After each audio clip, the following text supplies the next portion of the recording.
প্রশান্ত হৃদয় হয়ে যায়, আপনার আমার দিলটা যখন মুতমাইন্না হয়ে যাবে, দিল যখন পবিত্র হয়ে যাবে, আল্লাহ রাব্বুল আলামিন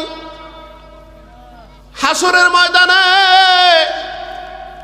সমস্ত মানুষ যখন একটা মাঠের ভিতরে জমা থাকবে, তখন আল্লাহ রাব্বুল আলামিন বলবেন, ইয়া আইয়াতুহান নাফসুল মুতমাইন্না ইরজিই ইলা রাব্বিকি রাদিয়াতাম মারদিয়া। সুবহানাল্লাহ বলেন। আল্লাহ রাব্বুল আলামিন বলবেন, ইয়া আইয়াতুহান নাফসুল মুতমাইন্না, হে প্রশান্ত হৃদয়ের অধিকারী বান্দারা,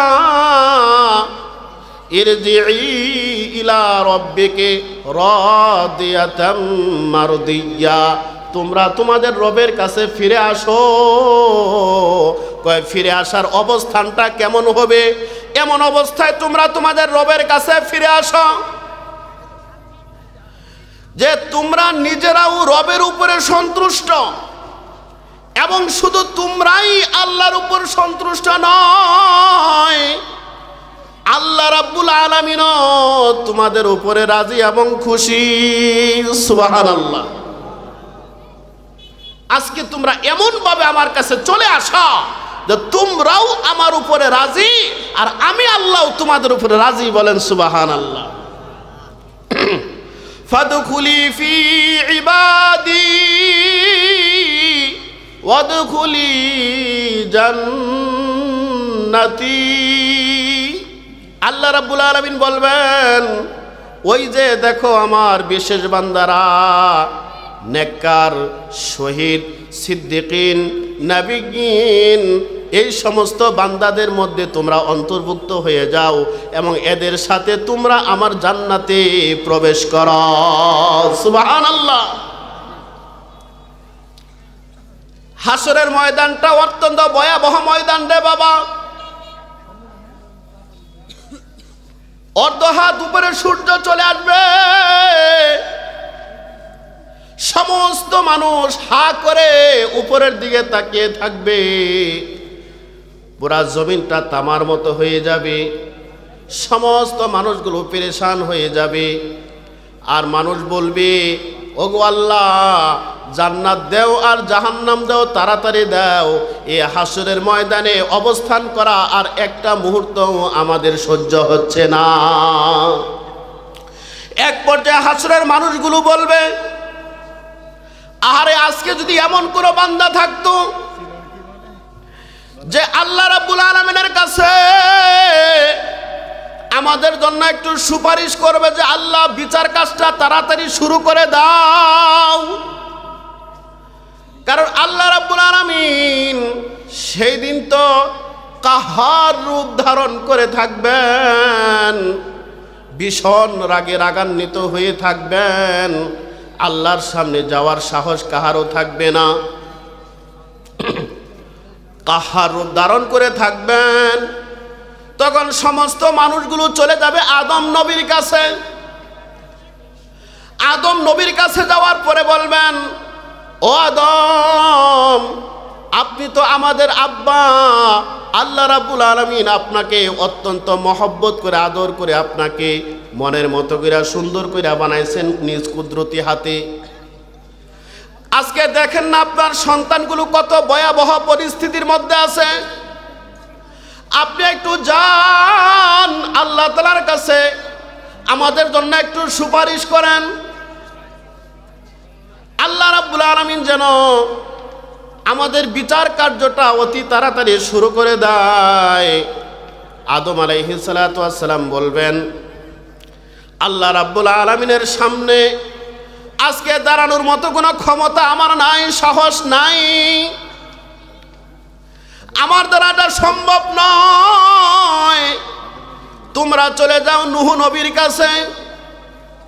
সমস্ত মানুষগুলো যাবে নূহ নবীর কাছে, যায়া বলবেন, ও নূহ নবী, আল্লাহ রাব্বুল আলামিন আপনাকে রাসূল হিসাবে সর্বপ্রথম দুনিয়াতে প্রেরণ করেছেন। ওগো আল্লাহ রাসূল, আমরা তো অনেক মুসিবতের মধ্যে আছি, একটু যান আল্লাহর কাছে একটু সুপারিশ করেন যেন আল্লাহ তাআলা আমাদের বিচার কাজটা শুরু করে দেন। নূহ নবী বলবেন আমার এই সাহস নাই, আমার আল্লাহ তাআলার সামনে উপস্থিত হওয়ার কোনো সাহস নাই, আজকে আমার দ্বারা সম্ভব নয়, তোমরা চলে যাও ইব্রাহিম আলাইহিস সালাতু ওয়াস সালামের কাছে, হয়তোবা তার মাধ্যমে সম্ভব হবে শাফাআত করার জন্য। সমস্ত হাসরবাসী চলে যাবে ইব্রাহিম নবীর কাছে, যায়া বলবেন ও ইব্রাহিম নবী আপনি তো খলিলুল্লাহ, আপনি তো আল্লাহ তাআলার অন্তরের বন্ধু, আল্লাহ তাআলা আপনাকে খলিল হিসাবে গ্রহণ করেছেন, আপনি আজকে আল্লাহ রাব্বুল আলামিনের সামনে দাঁড়াইয়া আমাদের জন্য একটু শাফাআত করেন। তো ইব্রাহিম আলাইহিস সালাম বলবেন যে না, আমার দ্বারা সম্ভব না, আল্লাহ তাআলার সামনে দাঁড়ানোর সাহস আমার নাই আজকে। যাও মুসা নবীর কাছে, মুসা নবীর কাছে যাও বলবেন আপনি তো মুসা কালিমুল্লাহ, আল্লাহ তাআলা আপনার সাথে সরাসরি দুনিয়াতে কথা বলেছেন, আপনি আল্লাহর সাথে সরাসরি কথা বলেছেন, একটু আমাদের জন্য শাফাআত করেন। মুসা নবী বলবেন আমার সাহস নাই। যাও ঈসা পয়গম্বরের কাছে, ঈসা নবী কি কথা বলবেন, ঈসা নবী বলেন আখিরি পয়গম্বর মুহাম্মদুর রাসূলুল্লাহর কাছে যান, বলেন সুবহানাল্লাহ। সমস্ত হাসরবাসীগুলো চলে যাবে আখিরি পয়গম্বর রহমতের নবী, দয়ার নবী, মায়ার নবী, সাইয়্যিদুল মুরসালিন, আকায়ে নামদার, তাজদারে মদিনা মুহাম্মাদুর রাসূলুল্লাহ সাল্লাল্লাহু আলাইহি ওয়াসাল্লামের কাছে সমস্ত হাসরবাসীরা চলে যাবে। যাওয়ার পরে আপনার আমার নবী এক মুহূর্তও দেরি করবেন না, আল্লাহ রাব্বুল আলামিনের কুদরতি পায়ের মধ্যে সেজদায় পড়ে যাবেন, সুবহানাল্লাহ। আল্লাহ তাআলার সামনে সেজদায় পইরা রাসূল কাঁদতে থাকবেন উম্মতের দরদে দরদি হইয়া।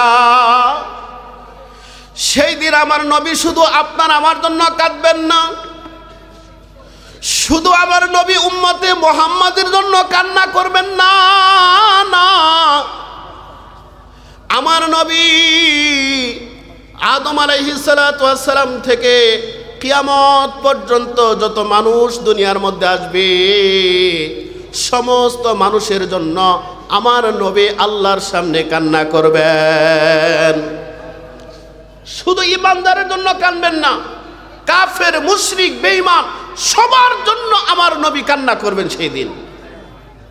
কি জন্য? বিচার কাজ শুরু করেন সেই দিন সিজদায় পড়ে আমার নবী আল্লাহ তাআলার প্রশংসা করবেন। কেমন প্রশংসা? নবী বলেন এরকম প্রশংসা আমি দুনিয়াতে কখনো করি নাই, আর আল্লাহর প্রশংসা করব ভাষা কি হবে এটা আল্লাহ তাআলা আমাকে শিখাইয়া দিবেন, বলেন সুবহানাল্লাহ। প্রধানমন্ত্রীর কাছে যখন আবেদন করা লাগে,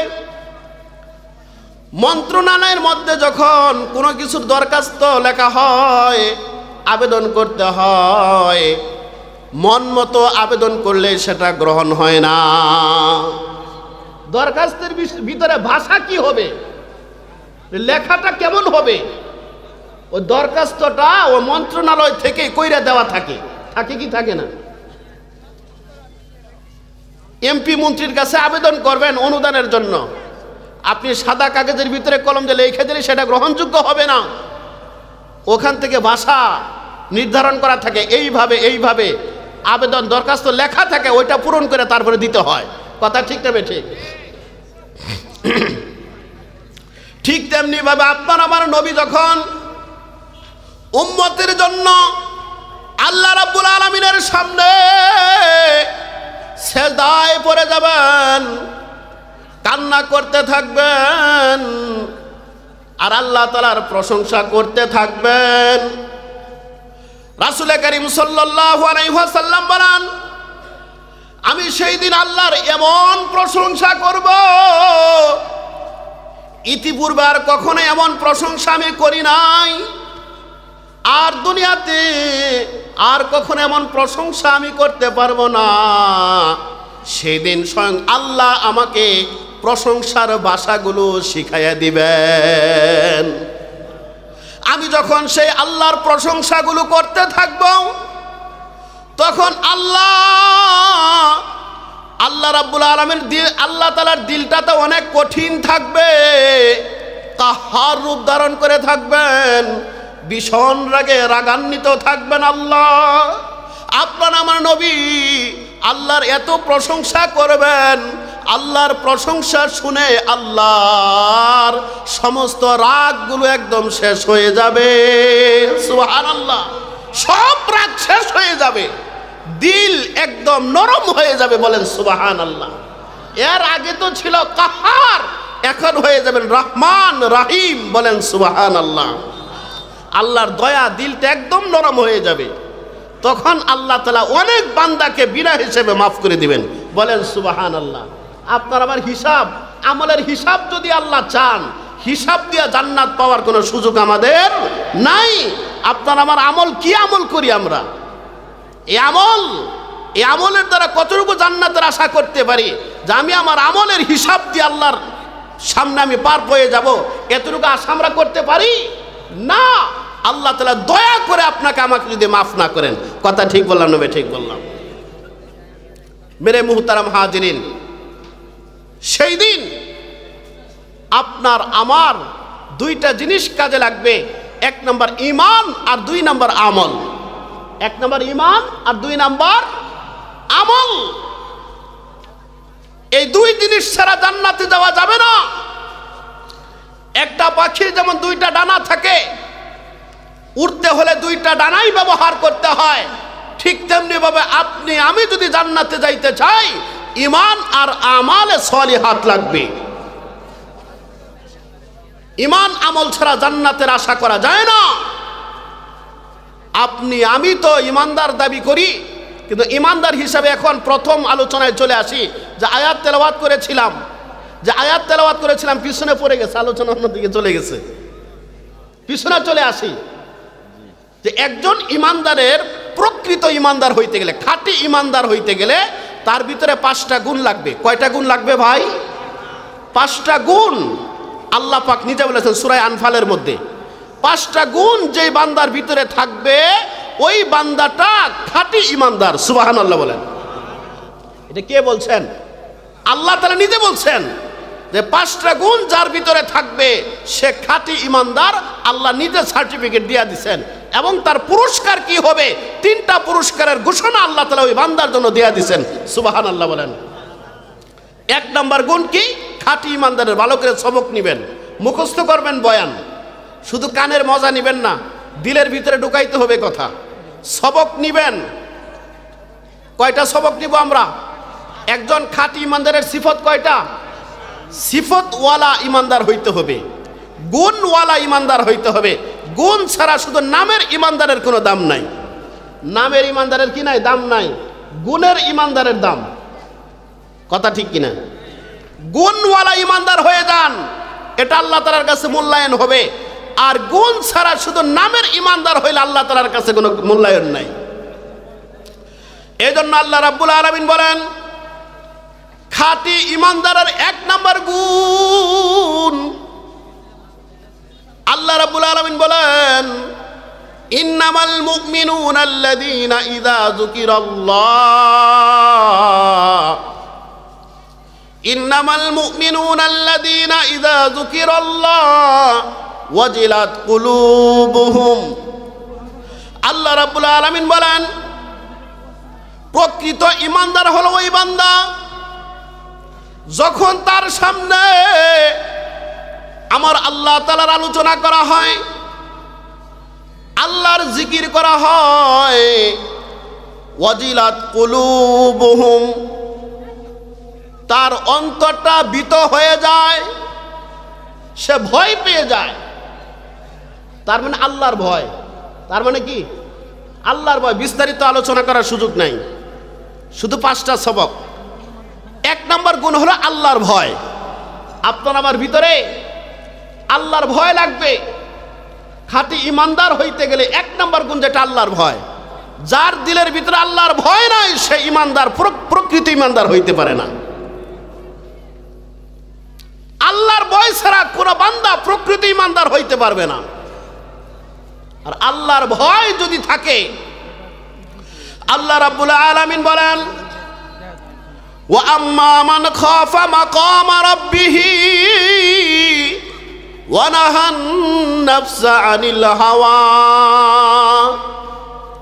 ফা ইন্নাল জান্নাতা হিয়াল মাওয়া। আল্লাহ রাব্বুল আলামিন বলেন, যেই বান্দা আল্লাহকে ভয় করবে, হাসরের ময়দানে আল্লাহর আদালতে কাঠগড়ায় দাঁড়ানোকে যারা ভয় করবে এবং ভয় করে নিজেকে গুনাহ থেকে বাঁচাইয়া রাখবে, আল্লাহ রাব্বুল আলামিন বলেন, ফা ইন্নাল জান্নাতা হিয়াল মাওয়া, অবশ্যই জান্নাত হয়ে যাবে তার ঠিকানা। বলেন সুবহানাল্লাহ। জান্নাত